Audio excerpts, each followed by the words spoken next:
जानकर कि झाई पर एक मिनट नैन्सी, थोड़ा सा टोक रही हूँ कि यस मैम। बिहारी के लिए आपको रीतिकालीन कवि है लिखना है, रीतिकालीन कवि है। देखिए, अगर आप हिंदी कहेंगी तो हो सकता है कि अगर किसी को समझा रही हैं या एग्जामिनर ही कोई कंफ्यूज हो जाए कि ये तो हिंदी का कवि बता रही है, वो हिंदी के अंदर ही रीति काल आता है, तो वो रीतिकालीन कवि है। ठीक है, तो आप रीतिकालीन ही कवि लिखो उनको और आगे अभी कंटिन्यू करो वही जहाँ से ओके मैम। बता। फिर मैंने मैम दोहा लिखा है उनका।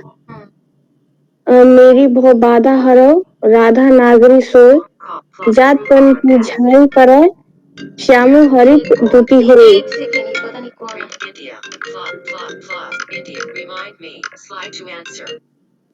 हेलो, कौन बात कर रहा है? नहीं, टाइम नहीं है मेरे पास। हाँ नैन्सी, फिर से यस मैम। हाँ, ये कॉल ने डिस्टर्ब किया। अब ना उठाती तो मैं सोच रही थी क्या पता ये जो क्लास चल रही है इसी से रिलेटेड कोई स्टूडेंट हो, उसकी कोई प्रॉब्लम हो, तो मैंने इसीलिए उठा लिया। अननोन कॉल में यही लगता है ना, अपना स्टूडेंट ना हो। यस मैम, कोई नहीं। जी। तो मैम मैं दोहे के बारे में बता रही थी। हाँ। मेरी भो बाधा हरो राधा नागरी सोई, जा तन की झाई पर श्यामु हरित दुती होई। श्याम मैम हरित दुती होई, श्यामू हाँ, नहीं बोलना है। हाँ श्याम हाँ श्याम। हाँ हाँ। तो मैम इसका मतलब ये मैंने लिखा है प्रसंग किसके बारे में कहा गया है। तो प्रस्तुत पंक्ति में कवि ने राधा जी की वर्णना की है। प्रस्तुत दोहे के कई भाव है जो सभी को लिखा जा रहा है जिससे समझाने में आसानी होगी। उसका व्याख्या मैंने लिखा है। प्रस्तुत दोहे में बिहारी जी कहते हैं कि वह चतुर राधा जी मेरी संसारिक बाधाओं को दूर करें, जिनके गौरव वर्ण यानी गोरी शरीर की चमक पड़ने से कृष्ण श्री कृष्ण भी फीकी कांति वाले हो जाते हैं। नहीं, फीकी कांति वाले नहीं, प्रसन्न हो जाते हैं, कांतिवान हो जाते हैं। फीकी हो कांतिवान हो जाएगी जाते हैं। कांति। देखो, श्याम हरित दुती हो, तो श्याम जो है ना, श्याम का यहाँ पर आगे शायद तुमने वो मेरा वीडियो सुना होगा तो लिखा भी होगा, क्या पता ध्यान दिया होगा तो, कि श्याम के तीन अर्थ हैं। एक अर्थ है कृष्ण, एक अर्थ है पाप, गलत काम के लिए होता है, और एक अर्थ होता है काला, है ना। इसमें श्लेष अलंकार है, क्योंकि श्लेष का मतलब होता है कि एक से अधिक अर्थों और एक के अंदर ही चिपके हुए हों, है ना। तो इसमें एक ही शब्द एक बार प्रयोग हुआ लेकिन इसके अर्थ तीन है। तो कृष्ण के संदर्भ में अगर हम देखेंगे तो जो कृष्ण है, जो श्याम है, जो उदास थे, लेकिन जैसे ही राधा की छाया पड़ी, मतलब राधा को देखा, तो श्याम हरित, हरे हो गए। हरियाली प्रसन्नता का है ना, हरित दुती मतलब चमक सी आ गई, है ना। तो श्याम हरित दुती हो, ये है।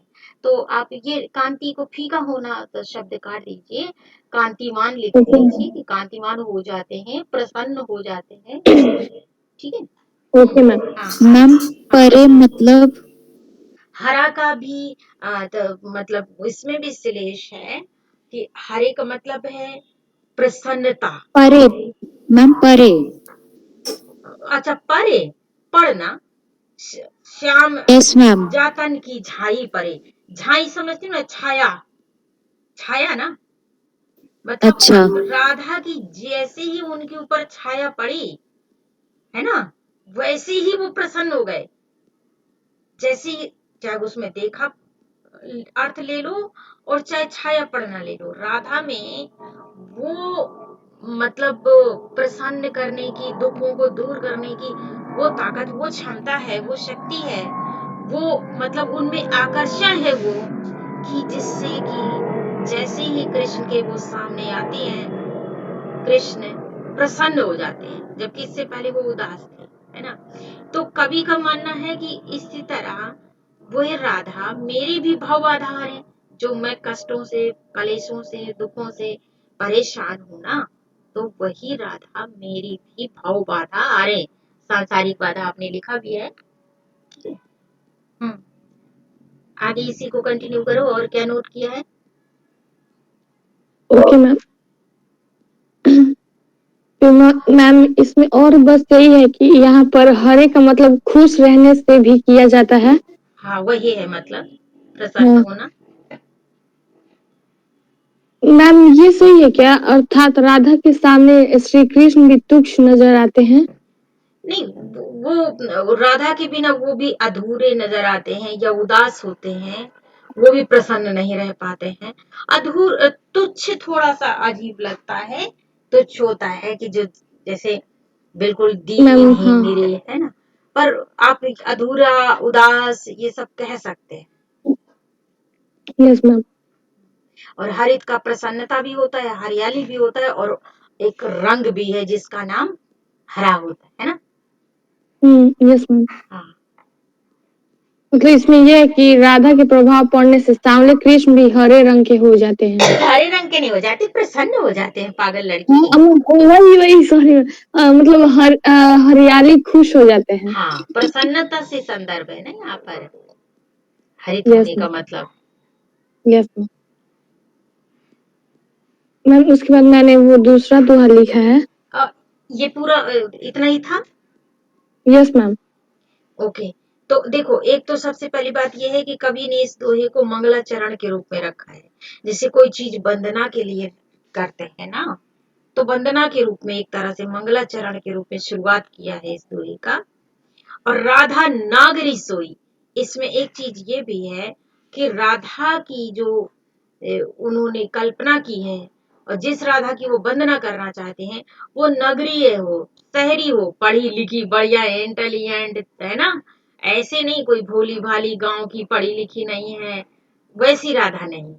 तो इसमें ये भी है कि कवि को पढ़े लिखे शहरी लोग पसंद है, ग्रामीण कल्पनाएं वो नहीं करते अपनी नायिकाओं की उसमें। तो इसमें जो राधा की भी उन्होंने कल्पना की है, वो भी शहरी राधा, नागरी सोई, जो नगरीय राधा हो, ग्रामीण भोली भाली राधा नहीं। Yes ma'am. तो एक तो ये भी है, ये बंद क्यों नहीं हो रहा है? और एक मिनट खोल के देखती हूँ क्या था। राधा नागरी सोई, यातन की छाई। छाई तो समझ आता है ना, छाई मतलब वो जो छाया होती है ना, छाई भी बोलते हैं गाँव यस में। मैम। हाँ, छाई पड़े। परे आपने पूछा था, वो मैंने बता दिया कि परे मतलब पढ़ना। श्याम हरित द्युति होय, इस पर हमने काफी बात कर ली है, तो ये भी आप बता दीजिएगा आपको क्लियर है कि नहीं। और बाकी आपको मैंने दोनों तरह से अर्थ बता दिए कि एक आधे में पहले उन्होंने ये कहा कि वो राधा जो नगरीय राधा है और बहुत ही समझदार है, चतुर है, कृष्ण भी जब उसको देखते हैं तो वो भी प्रसन्न हो जाते हैं, हरे हो जाते हैं, हरियाली आ जाती है। कहते नहीं, तो आपको तो आजकल हरियाली आई हुई है, तो प्रसन्नता से ही मतलब होता है कि हरियाली आ जाती है, उनमें प्रसन्न हो जाते हैं। तो फिर आगे वो कहते हैं कि मेरी भाव बाधा, फिर आगे तो ये बात वो कहते हैं, लेकिन शुरू में वो संबोधन करते हैं कि मेरी भाव बाधा हरो राधा नागरी सोई। वो राधा सोई मतलब वो राधा कौन सी, जो नगरीय राधा है, जो पढ़ी लिखी राधा है, जो सुसंस्कृत है, जिसे सभ्यता का सभ्य है, और आधुनिक गुणों से, जो एक शहरी गुण माने जाते हैं, अभिजात वर्ग के, अमीर वर्ग की जो लड़कियां थोड़ा सा तेज तर्रार होती हैं, वैसी राधा सोई मतलब वो राधा मेरी जो है ना भव बाधा को हरे, मेरे दुखों को दूर करे। क्यों? क्योंकि जो आ, वैसे लड़कियों को पसंद करने वाले पुरुष के सामने अगर कोई वैसे उदास और रोती धोती सी लड़की आ जाएगी, या ज्यादा चंचल चुलबुली नहीं होगी, तो उनको अच्छा नहीं लगता। तो उसी तरह से कवि का दोनों चीजें हैं, एक श्रृंगारिक भी है, क्योंकि अगर आप देवी की कल्पना करते हैं तो देवी में आपको तो देवी तो देखेंगे ना केवल, ये कैसे उसमें ये तो नहीं देखेंगे कि वो शहरी हो कि ग्रामीण हो। लेकिन यहाँ पर एक और श्रृंगार की भी शायद दबी दबी भावना है कवि के अंदर, और फिर उसको वो एक उत्साह के ऊर्जा के रूप में देख रहा है कि वो राधा मुझे दिखाई दे, वो राधा मुझे मिले, जिससे कि मैं भी उसी प्रकार प्रसन्न हो जाऊं, संसार के ये दुख और संतापों को भूल जाऊं, जिस तरह से कृष्ण को मिलते हैं राधा तो वो भी प्रसन्न हो जाते हैं। ठीक है, तो ये श्रृंगार का एक इतना उत्तम दोहा है कि जिसे बिहारी ने शुरुआत में ही लिखा है। अपनी जो बिहारी सत्सई है उसमें शुरुआत में लिखा है उन्होंने, या संकलित करने वालों ने शुरुआत में किया है, ये कहना मुश्किल है। तो मंगलाचरण में लोग रखते हैं उनके इस दोहे को, पर ऐसा नहीं है कि, मेरा अपना मानना है कि ये शुद्ध वैसा नहीं है, जो पूजा पाठ वाली बात नहीं है। कहीं ना कहीं थोड़ा बहुत श्रृंगार भाव भी है इस दोहे में। और भाषा ब्रिज है, ये सब उसमें बताया होगा, तुमने नोट क्यों नहीं किया है? क्यों श्रेष्ठी, ये सब Yes, बताया ma'am. था ना कि Yes, ब्रिज। ma'am. हाँ, तो तुमने कुछ और अधिक नोट किया है या इतना ही किया जितना नैन्सी ने किया था? मैम मेरे ढंग से सुनना ही नहीं है क्योंकि नेटवर्क इतना इशू है और लाइट चली गई थी अचानक से। ठीक है, लेकिन तुमने नोट कितना किया, एक बार पढ़ो। मैम जो लास्ट में उसने बताया उतना करा है मैंने। अच्छा, लेकिन तुम पूरा अच्छे से नोट करके आया करो, नहीं तो देखो मेरा वीडियो बनाना क्या सफल होगा जो तुम ध्यान से सुनोगी नहीं, है ना? तो जी चलो, मैम। ये दोहा हो गया। नेक्स्ट बताओ, नेक्स्ट कौन सा है? कनक कनक वाला है। अच्छा, कनक कनक से सौगुनी मादकता अधिकाय, या खाए यस मैम। बौराए व पाए, या पाए बौराए, ये वाला। अब इसको बताओ, इसमें क्या नोट किया तुमने? मैम कनक से मतलब कि धातु, नहीं सॉरी धतूरा, ठीक है।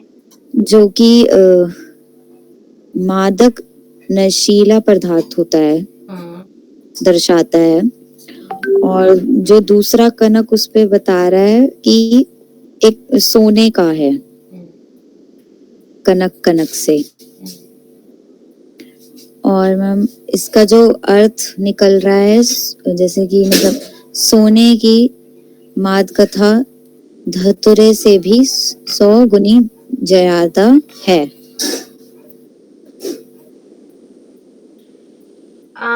तुमने, मुझे नहीं लगता कि तुमने वीडियो सुना है। तुम दोनों ने कोशिश, नैन्सी ने थोड़ी कोशिश की होगी कि चलो वीडियो भी थोड़ा सुन लेते हैं, थोड़ा बहुत ही। नहीं मैम मैंने देखी है। क्या वीडियो? देखने मैंने के लिए ये तो कुछ है ही नहीं, सेकंड। उसे सुनने के लिए है। यस मैम वही। क्योंकि वीडियो का तो उसमें सिर्फ फॉर्मेट है ताकि यूट्यूब में डाल सके।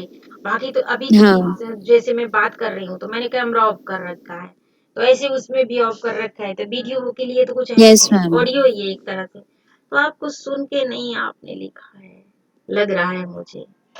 देखो मैं मैम बिल्कुल, हाँ बोलो। जो सुना ना उसको मैंने अपने ही थोड़े शब्दों में लिखा है अच्छा बस। चलो और बताओ, और क्या लिखा है? मैम तो मतलब जो भावार्थ इसका निकल रहा है कि जो कनक कनक है, पहले तो जो धतूरा है, एक कनक से धतूरा स्पष्ट हो रहा है और दूसरे से सोना स्पष्ट कर रहा है। सोने की माद करता धतूरे से भी 100 गुना ज्यादा है। धतूरे को सोने पर लोग भराते हैं, परंतु सोने का पाने मात्र से लोग भौरा जाते हैं। और इतना ही है? इतना ही है या आगे भी है?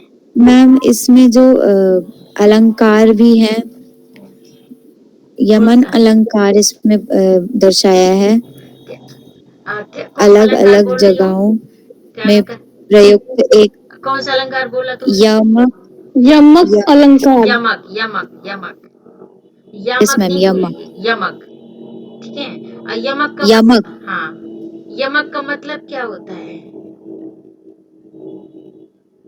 ये भी मैंने बताया जरूर होगा। यस मैम, मतलब जैसे कि इसमें अलग अलग जगहों पर प्रयुक्त एक ही शब्द के अलग अलग भावार्थ हो। Yes yes ma'am. भावार्थ नहीं, अर्थ बोलते जाओ, क्योंकि एक हाँ शब्द वही है अर्थ ना हो। कि शब्द का प्रयोग तो 2 बार है, लेकिन दोनों बार यस अलग मैम। अर्थ है। अलग अलग भाव से हाँ है। ये यस, श्लेष का मतलब होता है कि एक ही शब्द के कई अर्थ, लेकिन इसमें शब्द वही लेकिन अर्थ अलग अलग। अलग अलग। हाँ, और देखो सुनने से तुम्हारा बहुत फायदा होगा, क्योंकि आखिर मेरे ही पढ़ाई हुआ है ना, तो अगर तुम वो पढ़ लोगे तो फिर मुझे ये देख सोचना पड़ेगा कि जो कुछ उस समय नहीं बताया हो अब तुम्हें वो भी बता दूं। इसलिए मैं बार बार जोर दे रही हूँ कि आप उसको ध्यान से पढ़ लिया करो, नोट कर लिया करो। अच्छा, और कुछ है नोट किया हुआ या इतना ही है? मैम 2 हम लोगों ने किया, कल यस बहुत सारा मैम। होमवर्क मिल नहीं गया नहीं, था और कुछ नहीं इसीलिए। मैं बोल रही, मैं सिर्फ ये कह रही हूँ कि इसी 2 का और भी है कि इतना ही है? मैम इतना ही, एक हाँ ठीक वो है। कौन सा अलंकार है उसका मतलब भाव क्या भाव। है। हाँ ठीक है, तो मैं उतना ही पूछ रही हूँ। वैसे तुमने कवर कर लिया है, क्योंकि लगभग यही चीज है जो तुमने लिखा है, यही चीज है। इसको बस मैं दोबारा रिपीट बर कर देती हूँ कि कवि कह रहा है कि जिस तरह धतूरे को खाने से व्यक्ति को नशा हो जाता है और वो बौरा जाता है, मतलब थोड़े वैसी हरकतें करने लगता है, पागल और नादान वाली, ना समझ वाली, उससे कहीं ज्यादा सोना की मादकता होती है, जिसे मिलने से, पाने से व्यक्ति बौरा जाता है और उल जलूल काम करता है, उल जलूल बोलने लगता है। तो दोनों का ही, धतूरे को भी कनक बोलते हैं और सोने को भी कनक बोलते हैं। तो कनक कनक से 100 गुनी, मतलब इस कनक के अपेक्षा इस वाले कनक से, जिसे सोना बोलते हैं, मादकता मतलब नशा 100 गुना अधिक हो जाता है। क्योंकि देखो, जो 100 गुना इसलिए कह रहा है कवि, क्योंकि धतूरा मान लो खाया और धतूरे का जो पागलपन है वो कुछ देर में उतर जाएगा, है ना। जो कोई शराब पी लेता है या और कोई नशीला पदार्थ लेता है तो कुछ घंटों में उतर जाता है, लेकिन सोना तो ऐसा है कि धन है, और धन के अभिमान में जब कोई बोलता है या गलत कार्य करता है तो वो बहुत समय तक करता रहता है, क्योंकि सोने का तो अपने पास होने भर से व्यक्ति को अभिमान हो जाना है, तो उसका नशा जल्दी नहीं उतरता है जब तक धनहीन ना हो जाए। तो इसीलिए 100 गुना अधिक मादक होता है। इसको पाने खाने से बौरा जाता है व्यक्ति, और इसको पाने मात्र से बौरा जाता है। इसलिए व्यक्ति को चाहिए कि धतूरा तो कभी चाहे गलती है खा भी ले, लेकिन धन ज्यादा एकत्रित ना करे, और खास तौर से तो सोने को बहुत ज्यादा एकत्रित ना करे, इससे बचे। और अगर कर भी रहा है तो उसकी मादकता से बचे, अभिमान से बचे, घमंड से बचे। यही तो मादकता है ना उसका नशा, तो अभिमान और घमंड करना। तो ये इन दोनों दोहों को एक बार आप पढ़ के देख लो कि अभी आपको कोई कठिनाई लग रही है या ये दोनों क्लियर हो गए हैं। आप देख लो 5 मिनट में पढ़ के। Task switching. Opt 2 6 Alt F4.